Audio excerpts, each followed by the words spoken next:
यह बोलना कि आपका बेटा के हम आज से काला काट के सौंपतारी हो भैया।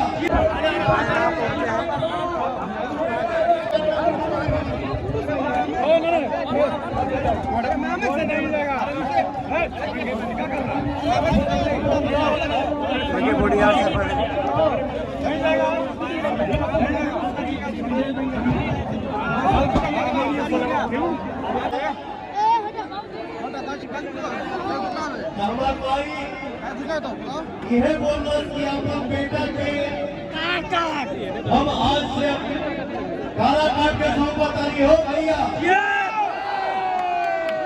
आज भी कोई गलती करता है